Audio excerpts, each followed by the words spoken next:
U.S. President Donald Trump has publicly declared he is considering supplying long-range Tomahawk cruise missiles to Ukraine, a move that marks a potential sharp escalation in American military support for Kyiv. Speaking to reporters aboard Air Force One on October 12th, President Trump stated, "We'll see. I may." When asked about providing the missiles and framed the decision as leverage to force Russia to end the war, he suggested he might tell Russia that if the war is not settled, that we may very well send the missiles, adding, "Do they want Tomahawks going in their directions? I don't think so." He described the Tomahawk as an incredible weapon, very offensive weapon, and noted that such a delivery would be a new step of aggression in the conflict. This consideration follows two-phone conversation over the weekend with Ukrainian President Volodymyr Zelenskyy, who has been actively pushing for enhanced long-range strike capabilities to counter Russian advances. The comments reflect a notable hardening of Trump's attitude toward Moscow, as he has grown impatient with Russian President Vladimir Putin's lack of cooperation in reaching a ceasefire deal. The potential provision of Tomahawk missiles represents a significant shift in Ukraine's military potential. Tomahawks are subsonic cruise missiles manufactured by Raytheon, capable of striking targets precisely from as far as 2,500 kilometers, approximately 1,550 miles away. This range would put many strategic locations deep inside Russia, including Moscow, within reach of Ukrainian forces. The latest version, the Block 4 tactical Tomahawk, can be retargeted in flight and loiter for hours over a battlefield. The US and its allies have used the missile in numerous conflicts, and it carries a substantial price tag, with each unit costing around $1.3 million. While Ukraine has received all the long-range systems, the Tomahawk's combination of range, payload, and proven effectiveness would provide Kyiv with a new ability to threaten high-value Russian assets like military bases, logistic hubs, and energy infrastructure far from the front lines. President Zelenskyy has sought to assure the international community that these weapons would be used responsibly, stating in a Fox News interview that Ukraine would only target military facilities and not civilian populations, a stark contrast, he argued, to Russian tactics. "We never attack the civilians.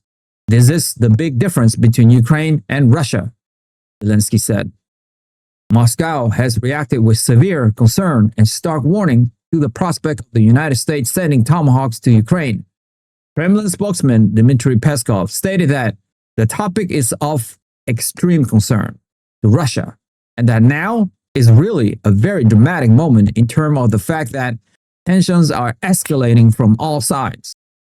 He emphasized that it is impossible to distinguish between conventionally armed Tomahawks and those carrying nuclear warheads once they are launched, raising the specter of a nuclear miscalculation. Russian President Vladimir Putin, speaking at a forum in Sochi earlier in October, warned that such a supply would signal a qualitatively new stage of escalation in relations between Moscow and Washington. However, he also sought to downplay the missile's impact, asserting that Russian air defense would adapt and that it would certainly not change the balance of force on the battlefield, where he claimed the Russian military is making slow but steady gains.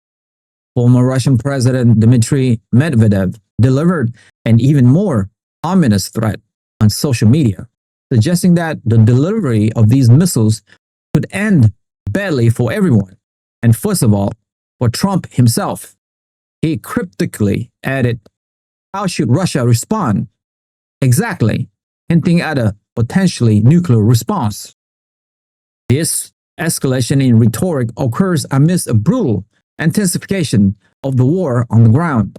Russian forces have launched a renewed campaign against Ukraine's energy infrastructure, causing widespread power outage across multiple regions as winter approaches. Ukraine's energy ministry was forced to implement emergency power cuts to stabilize the damaged grid. In this context, President Zelenskyy is scheduled to meet with President Trump in Washington on Friday, October 17th, for talks that will focus on air defense and long-range capabilities.